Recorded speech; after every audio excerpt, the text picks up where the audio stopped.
اعوذ باللہ من الشیطان الرجیم، بسم اللہ الرحمن الرحیم۔ تمام تعریفیں اس پروردگار کے لیے ہیں کہ جو تمام جہانوں کا پالنے والا ہے۔ درود و سلام ہو محمد و آل محمد پر جو وجہ تخلیق کائنات ہیں۔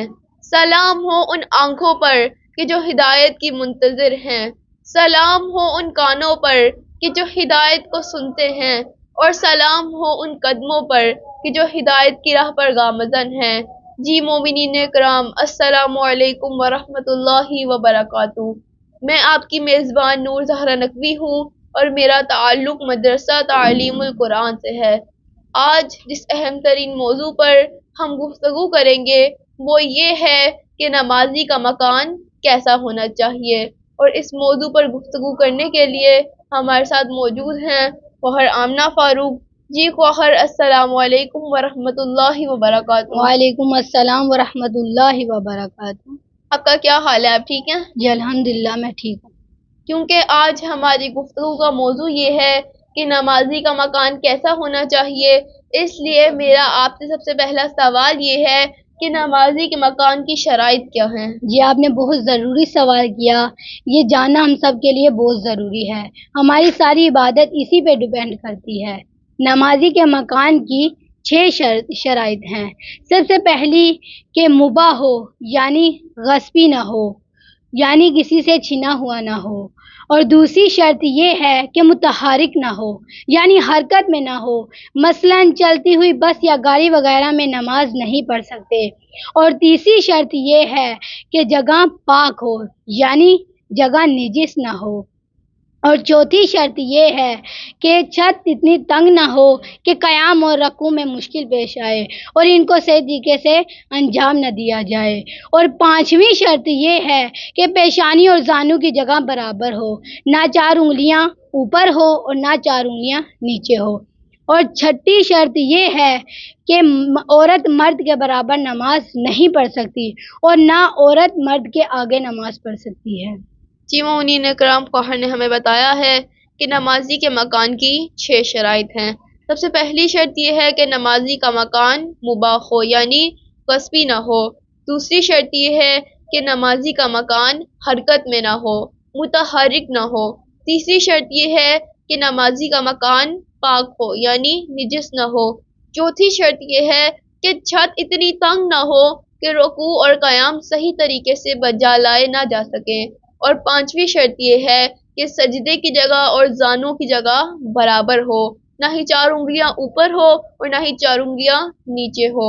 اور چھٹی شرط یہ ہے کہ عورت نہ ہی مرد کے آگے کھڑی ہو اور نہ ہی مرد کے برابر کھڑی ہو۔ تو جیسا کہ خواہر آپ نے بتایا کہ نمازی کے مکان کی سب سے پہلی شرط یہ ہے کہ وہ مباح ہو، تو یہاں میں آپ سے سوال کرنا چاہتی ہوں کہ مباح ہو اس سے کیا مراد ہے، اس کی کیا ڈیٹیل ہے؟ جی مباح ہو اس سے مراد غصبی نہ ہو، کسی سے چھنا ہوا نہ ہو، کسی سے چوری کیا ہوا نہ ہو، کسی کی بغیر اجازت کے نہ ہو۔ اگر کوئی شخص کسی مکان میں بغیر اجازت کے نماز پڑھتا ہے تو اس کی نماز باطل ہے، کیونکہ یہ جگہ غصبی جگہ میں شمار ہے۔ جی مومنین کرام، مباح ہو اس سے مراد یہ ہے کہ جگہ غصبی نہ ہو، کسی سے چھینی ہوئی نہ ہو، چوری کی نہ ہو اور کسی کی اجازت کے بغیر نہ ہو۔ یعنی اگر ہم نے کہیں پہ نماز پڑھنی ہے تو ہمارے لیے ضروری یہ ہے کہ پہلے ہم مالک مکان کی اجازت لیں اور پھر نماز پڑھیں، کیونکہ اگر ہم اجازت کے بغیر نماز پڑھیں گے تو ہماری نماز باطل ہے۔ یہاں پر ایک بہت ضروری مسئلہ کہ جو اکثر مساجد میں پیش آتا ہے، یہ بہت ضروری مسئلہ ہے، اور اکثر دیکھا گیا ہے کہ اگر مسجد میں یا مدرسے میں کوئی بالغ بچی بیٹھی ہو نماز کے لیے اور کوئی بزرگ خاتون آ کر اسے اسی جگہ سے ہٹاتی ہیں اور وہاں نماز پڑھتی ہیں، تو آئیے ہم دیکھتے ہیں کہ اس کا شرعی حکم کیا ہے۔ تو جی خواہر، آپ مجھے بتائیے کہ اگر کوئی بزرگ خاتون کسی بالغ بچی کو اس کی جگہ سے ہٹا کر نماز پڑھتی ہیں تو ان کی نماز کا شرعی حکم کیا ہے؟ جی آپ نے بہت ہی اہم سوال کیا۔ یہ جاننا ہم سب کے لیے بہت ضروری ہے کہ مسجد میں ایک بالغ بچی بیٹھی ہو، ایک بزرگ خاتون آ کر اس بچی کو ہٹا کر خود نماز پڑھتی ہے تو اس کا شرعی حکم یہ ہے کہ ایسا نہیں کر سکتی، کیونکہ مسجد اللہ کا گھر ہے، اس میں سب کا حق ہے۔ لیکن اگر کوئی خاتون ایسا کر لے گی تو اس کی نماز باطل ہو جائے گی۔ جی مومنین کرام، سب سے پہلی بات تو یہ ہے کہ وہ خاتون ایسا نہیں کر سکتی، کیونکہ مسجد اللہ کا گھر ہے اور اس میں سب کا برابر کا حصہ ہے، اب چاہے وہ کوئی بزرگ خاتون ہو یا چاہے وہ کوئی بالغ بچی ہو۔ اور اگر کوئی ایسا کرتی ہے خاتون، تب انہیں کیا کرنا چاہیے؟ جی اگر کوئی خاتون ایک بچی کو ہٹا کر خود نماز پڑھ لیتی ہے تو علماء کرام کہتے ہیں کہ وہ دوبارہ نماز کو ادا کرے۔ جی مومنین کرام، اب اگر کوئی خاتون کسی بچی کو کہ جو بالغ ہے اسے ہٹا کر اس جگہ پہ نماز پڑھتی ہیں تو علماء یہ کہتے ہیں کہ اس کا شرعی حکم یہ ہے کہ وہ خاتون اس نماز کو دوبارہ پڑھے۔ تو اب یہاں پہ میں آپ سے سوال کرنا چاہوں گی اسی مسئلے کے متعلق کہ کیا وہ خاتون اسی جگہ پہ نماز پڑھے یا کسی اور جگہ پر؟ وہ خاتون کے جس نے بچی کو ہٹا کر خود نماز پڑھی ہے، علماء کرام کہتے ہیں کہ وہ مسجد کے کسی ایک کونے میں جا کر نماز کو ادا کرے۔ جی مومنین کرام، اگر کوئی خاتون کسی بالغ بچی کو ہٹا کر اسی جگہ پہ نماز پڑھتی ہیں تو اب ضروری یہ ہے، علماء یہ کہتے ہیں کہ اس کا شرعی حکم یہ ہے کہ وہ اپنی نماز کو دوبارہ پڑھے اور وہ بھی کسی اور جگہ پر۔ دیکھیے مومنین کرام، غصب کرنا کتنی بری بات ہے کہ اگر کوئی ایک لمحے کے لیے مسجد کا کوئی حصہ غصب کرتا ہے تو وہاں اس کی نماز باطل ہے۔ تو وہ لوگ کہ جنہوں نے گھر غصب کیے ہوئے ہیں، وہ بھائی کہ جو بہنوں کا حق ادا نہیں کرتے، جو بہنوں کا حصہ نہیں دیتے، انہیں اپنی عبادات کے متعلق سوچنا چاہیے، انہیں اپنی اطاعت کے متعلق غور کرنا چاہیے۔ جی خواہر، یہاں پہ میں آپ سے سوال کرنا چاہوں گی کہ اگر ایک شخص کہ جو کسی مکان کا مالک ہے، اب اگر وہ اپنا مکان کرائے پہ دے دے تو کیا وہ کرایہ دار کی اجازت کے بغیر اس مکان میں نماز پڑھ سکتا ہے؟ جی آپ نے بہت ضروری سوال کیا کہ ایک شخص اپنا مکان کرائے پر دے دیتا ہے تو کیا وہ کرایہ دار کی اجازت کے بغیر نماز پڑھ سکتا ہے؟ تو اس کا شرعی حکم یہ ہے کہ وہ انسان کہ جس نے اپنا مکان کرائے پر دیا ہے، اب اس کا فائدہ کرایہ دار کو ہے، تو اب مالک مکان بھی کرایہ دار کی اجازت کے بغیر اس کے مکان میں نماز نہیں پڑھ سکتا۔ اگر اس کے مکان میں نماز پڑھے گا تو اس کی نماز باطل ہو جائے گی۔ جی مومنین کرام، اگر کوئی شخص اپنا مکان کرائے پہ دیتا ہے، اب کیونکہ اس مکان کا فائدہ کرایہ دار کو ہو رہا ہے، اس مکان کا بینیفٹ کرایہ دار اٹھا رہا ہے، اس لیے مالک مکان بھی کرایہ دار کی اجازت کے بغیر اس مکان میں نماز نہیں پڑھ سکتا۔ اور اگر وہ اجازت کے بغیر اس مکان میں نماز پڑھتا ہے، اگرچہ وہ خود مالک ہے، تو اس کی نماز باطل ہے۔ تو خواہر، یہاں میں آپ سے ایک سوال کرنا چاہتی ہوں کہ اگر دو شخص مل کر ایک پراپرٹی خریدتے ہیں یا ایک کسی چیز میں پارٹنرشپ کرتے ہیں اور وہ اس جگہ میں، اس مکان میں، اس پراپرٹی میں اپنی نمازیں بھی پڑھتے ہیں، اپنی عبادات بھی بجا لاتے ہیں اور ان کے حصے الگ نہیں ہیں، یعنی ان کی جگہ مشترکہ ہے، اب اگر ان کے درمیان کسی وجہ سے ناراضگی پیدا ہو جاتی ہے تو ان کی نماز کا شرعی حکم کیا ہے؟ یہ آپ نے بہت ضروری سوال کیا۔ اس کا شرعی حکم یہ ہے کہ دو لوگ مل کر پارٹنرشپ کرتے ہیں اور وہاں پر عبادات بھی کرتے ہیں اور بعد میں ان کی ناراضگی ہو جاتی ہے، تو جب تک وہ صلح صفائی کے ساتھ رہتے رہے ہیں تب تک ان کی عبادات ٹھیک ہے، لیکن جیسے ان کی آپس میں ناراضگی ہو جاتی ہے تو اگر وہ اس پراپرٹی میں نماز پڑھے گا تو اس کی نماز باطل ہو جائے گی۔ جی مومنین کرام، اگر دو شخص مل کے ایک پارٹنرشپ کرتے ہیں یا ایک پراپرٹی خریدتے ہیں یا کوئی بھی دکان خریدتے ہیں، اب جب تک ان کے اندر صلح صفائی تھی تب تک اس دکان میں، اس مکان میں ان کی عبادات ٹھیک تھی، لیکن جیسے ہی ان کے اندر ناراضگی آ گئی ہے، اب اس مکان میں ان کی نماز ٹھیک نہیں ہے۔ اب یہاں میں آپ سے سوال کرنا چاہوں گی کہ کیا وجہ ہے ان کی نماز ٹھیک نہیں ہے؟ اگرچہ وہ خود مالک ہیں، وہ خود اس جگہ کی حاکمیت رکھتے ہیں، پھر ان کی نماز وہاں ٹھیک کیوں نہیں ہے؟ اس کی وجہ یہ ہے، آپ نے بات تو ٹھیک کی ہے، وہ خود مالک ہے لیکن ان کی جگہ مشترکہ جگہ ہے، ان کی جگہ ڈیوائیڈ نہیں ہوئی، اس لیے ان کی نماز باطل ہے۔ اس کو خود کی تو اجازت ہے لیکن دوسرے جو ساتھ والا شریک ہے اس کی اجازت نہیں ہے، اس لیے اس کی نماز ٹھیک نہیں ہے۔ اگر ان کی جگہ ڈیوائیڈ ہوتی تو اگر ان کی جگہ ڈیوائیڈ ہوتی تو نماز پڑھتے ان کی نماز ٹھیک ہے۔ جی مومنین کرام، اگر دو شخص مل کے ایک پراپرٹی خریدتے ہیں اور دونوں اندر پارٹنرشپ کرتے ہیں، اب جب تک ان کے اندر صلح صفائی تھی تب تک ان کی عبادات ٹھیک تھی، لیکن جیسے ہی ان کے اندر ناراضگی آ جاتی ہے اب وہاں پہ ان کی عبادات ٹھیک نہیں ہے۔ اس کی وجہ یہ ہے کہ جہاں پہ پہلا شریک ہر اینٹ کا مالک ہے، جہاں پہلا شریک ہر ذرے ذرے کا مالک ہے، وہاں دوسرا شریک بھی ہر ذرے ذرے کا مالک ہے. جہاں پہلا شریک حاکمیت رکھتا ہے وہاں دوسرا شریک بھی حاکمیت رکھتا ہے. اب اس سے اپنی اجازت تو ہے لیکن دوسرے کی اجازت نہیں ہے، اس وجہ سے اس مکان میں اس کی نماز باطل ہے. تو جی خواہر، یا میں آپ سے ایک سوال کرنا چاہوں گی کہ اگر ایک شخص کسی کا مقروض تھا اور اس کی وفات ہو جاتی ہے، اب کیا اس کے گھر میں، اس کی پراپرٹی میں، اس کے اہل خانہ، اس کی زوجہ، اس کے بیٹے، اس کی بیٹیاں اور اس کے بہن بھائی، کیا وہ اس پراپرٹی میں نماز پڑھ سکتے ہیں؟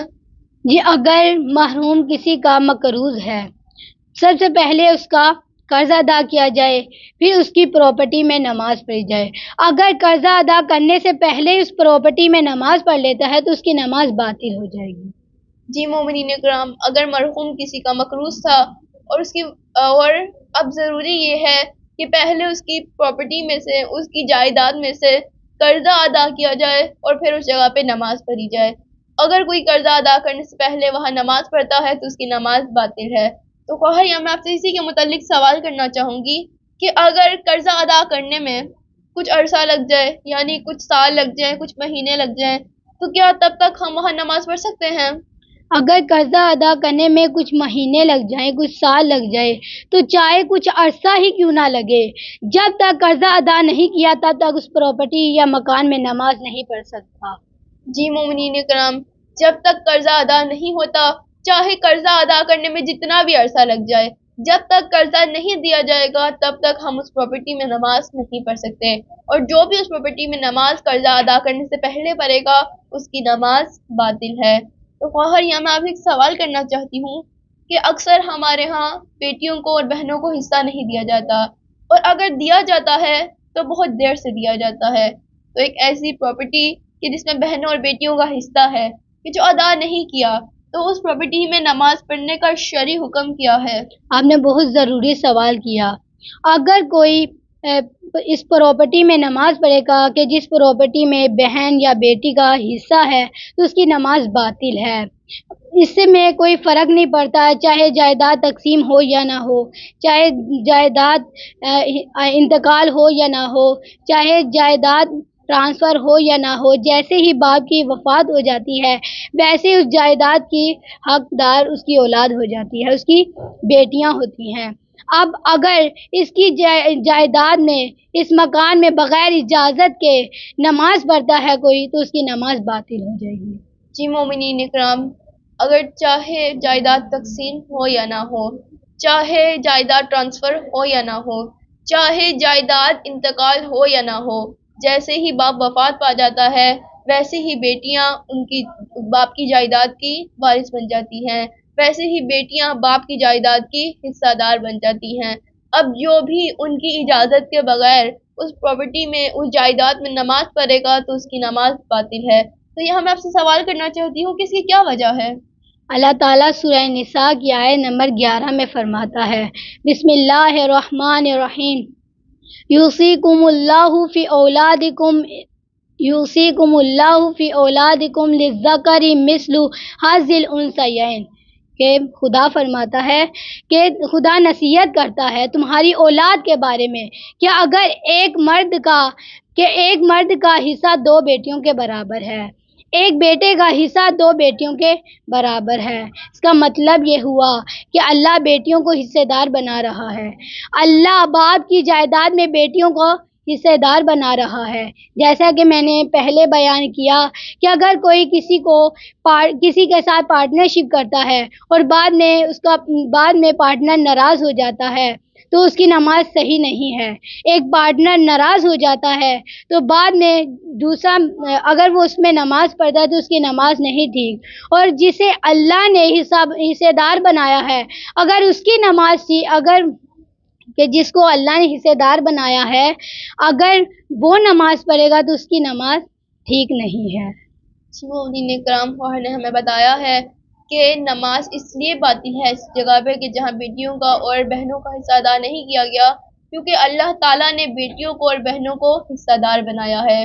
اللہ تعالیٰ نے بیٹیوں کو اور بہنوں کو باپ کی جائیداد میں وارث بنایا ہے، اور اللہ تعالیٰ کہتا ہے کہ بیٹیاں باپ کی جائیداد میں وارث ہے. اب جو بھی ان کی اجازت کے بغیر وہاں نماز پڑھے گا وہاں پہ نماز باطل ہے۔ تو جی خواہر، یہاں میں آپ سے ایک سوال کرنا چاہوں گی کہ جو خمس کے متعلق ہے، یہ بہت ضروری سوال ہے کیونکہ اکثر ایسا ہوتا ہے کہ خمس ادا نہیں کیا جاتا، کہ ایک ایسی پراپرٹی کہ جہاں خمس ادا نہیں کیا گیا، اب اس میں نماز کا شرعی حکم کیا ہے؟ جی آپ نے بہت ضروری سوال کیا۔ اکثر مومنین اس میں غلطی کرتے ہیں، اکثر مومنین اس میں کوتاہی کرتے ہیں، اکثر مومنین اس میں لاپرواہی کرتے ہیں اور خمس ادا نہیں کرتے، جبکہ اللہ کا حکم ہے۔ اللہ نے خمس کے بارے میں ایک آیت بیان کی، تو اب اس پراپرٹی میں نماز پڑھے گا کہ جہاں خمس واجب ہے اور خمس ادا نہیں کیا، اس پراپرٹی میں نماز پڑھنا باطل ہے۔ جی مومنین کرام، اگر کوئی بھی اس پراپرٹی میں نماز پڑھے گا کہ جس پہ خمس واجب ہے اور خمس ادا نہیں کیا تو اس کی نماز باطل ہے۔ یہاں میں آپ سے سوال کرنا چاہوں گی کہ اللہ تعالیٰ نے قرآن مجید میں کہاں پہ خمس کا ذکر کیا ہے، کہاں پہ خمس کا حکم دیا ہے؟ جی بالکل، اللہ تعالیٰ سورہ انفال کی آیت نمبر 41 میں فرماتا ہے، بسم اللہ الرحمن الرحیم، وَاعْلَمُوا أَنَّمَا غَنِمْتُم مِّن شَيْءٍ فَأَنَّ لِلَّهِ خُمُسَهُ وَلِرَسُولِهِ وَلِذِي الْقُرْبَى وَالْيَتَامَى وَالْمَسَاكِينِ وَابْنِ السَّبِيلِ إِن كُنتُمْ آمَنتُم بِاللَّهِ، کہ خدا فرماتا ہے وَاعْلَمُوا، کہ خدا کا کہنا ہے کہ یہ بات تمہارے علم میں ہونی چاہیے، یہ بات تمہارے نالج میں ہونی چاہیے، یہ بات تمہارے ذہن میں ہونی چاہیے کہ جہاں تمہارے ذہن میں فضولیات ہے، یہاں تمہارے ذہن میں مختلف علوم ہیں، یہاں تمہارے ذہن میں بایولوجی ہے، جہاں تمہارے ذہن میں کیمسٹری ہے، وہاں پر تم یہ بھی بات ذہن میں بٹھا لو، یہ بات سحر فہرست رکھو، یہ بات ٹاپ پہ رکھو، یہ بات ٹاپ آف دی لسٹ میں رکھو کہ جب بھی سال میں تمہیں کوئی بھی بچت ہو، سال میں کوئی بھی پروفٹ ہو، سال میں کوئی بھی فائدہ ہو، اس کا 5واں حصہ اللہ کا ہے، اللہ کے رسول کا ہے، جناب سیدہ کا ہے اور ان کی اولاد کا ہے۔ جی مومنین کرام، اگر کوئی خمس ایسی جگہ کہ جہاں پہ خمس ادا نہیں کیا وہاں نماز پڑھتا ہے تو اس کی نماز باطل ہے۔ اور میں آپ کی بہت زیادہ شکر گزار ہوں کہ آپ نے ہمارے سامنے قرآن کی آیت سے خمس کی اہمیت کو واضح کیا ہے۔ اور یہاں میں آپ سے ایک بات کہنا چاہوں گی کہ مجھے بہت اچھا لگا ہے اور میں بہت امپریس ہوئی ہوں کہ کس طرح سے آپ نے ایک چھوٹی سی عمر میں اتنا زیادہ علم حاصل کیا ہے۔ بہت بہت اللہ شکریہ۔ تعالیٰ آپ کی توفیقات میں اضافہ کرے۔ آمین۔ یہاں میں آپ سے سوال کرنا چاہوں گی کہ ایک ایسی پراپرٹی کہ جہاں خمس ادا نہیں کیا گیا وہاں نماز کیوں باطل ہے، حالانکہ ہم خود مالک ہیں، ہم خود وہاں کی ولایت رکھتے ہیں؟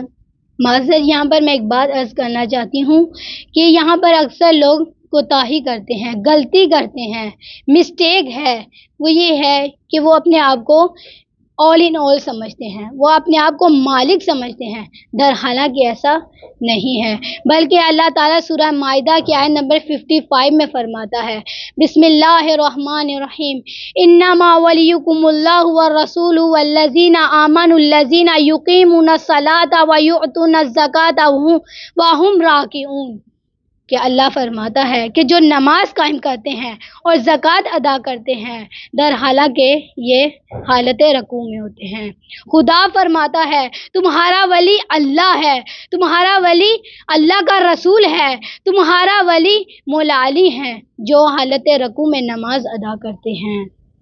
جی مومنین کرام، فہر نے ہمیں بتایا ہے کہ زکوٰۃ کے بارے میں اللہ تعالیٰ قرآن مجید میں کہتا ہے انما ولیکم اللہ ورسولہ والذین آمنوا الذین یقیمون الصلاۃ ویؤتون الزکاۃ وہم راکعون، کہ ہم تنہا آل ان آل نہیں ہیں، ہم تنہا مالک نہیں ہیں، ہمارے پاس تنہا ہماری چیزوں کی ولایت نہیں ہے، بلکہ ہمارے علاوہ ہمارے اوپر اللہ ولی ہے، اللہ کا رسول ولی ہے اور مولا علی کے جو حالت رکوع میں زکوٰۃ دیتے ہیں وہ ولی ہیں۔ معذر، یہاں پر مجھے شہید سبطِ جعفر کا ایک بہت ہی مشہور کلام ہے، وہ مجھے یاد آیا، اگر آپ کی اجازت ہو تو میں بیان کروں؟ جی جی بسم اللہ، بتائیے وہ کون سا کلام ہے؟ وہ یہ ہے کہ جب خدا کو پکارا علی آ گئے، جب خدا کو پکارا علی آ گئے، جب علی آ گئے زندگی آ گئی۔ کیا یہ آپ نے کلام سنا ہے؟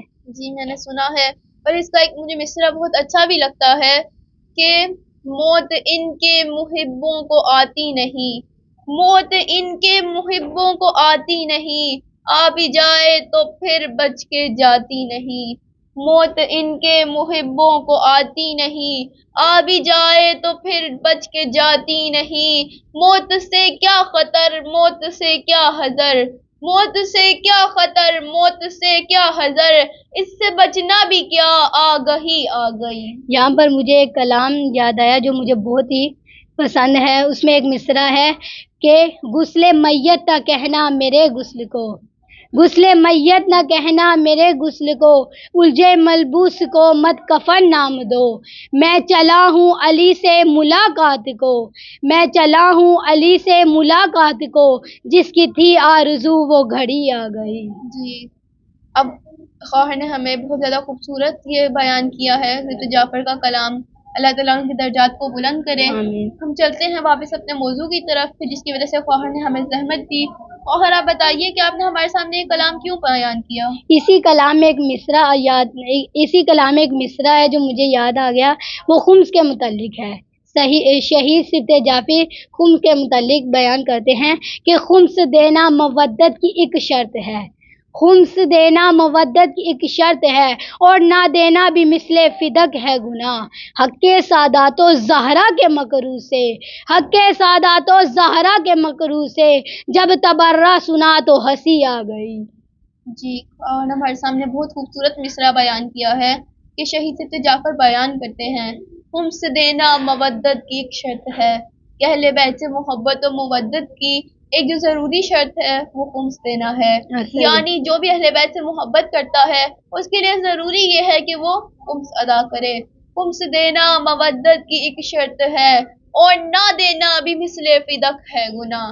جو خمس نہیں دیتا، خمس یعنی حق زہرا، جو حق زہرا ادا نہیں کرتا، جو حق سادات نہیں دیتا، یہ بالکل اسی طرح سے ہے کہ جیسے جناب سیدہ کو باغ فدق نہیں دیا گیا، حالانکہ باغ فدق جناب سیدہ کا حق ہے۔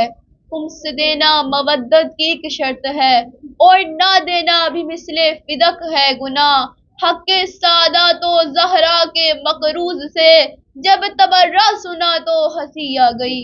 کہ ان لوگوں سے کہ جو خمس ادا نہیں کرتے، جو حق زہرا ادا نہیں کرتے، جو حق سادات ادا نہیں کرتے، ان سے جب تبرہ سنا یعنی باغ فدق چھیننے والوں پہ لعن طعن سنی تو پھر ہنسی آ گئی، کیونکہ وہ خود تو خمس ادا نہیں کرتے، وہ خود تو جناب سیدہ کا حق ادا نہیں کرتے اور باغ فدق چھیننے والوں پر تبرہ کرتے ہیں۔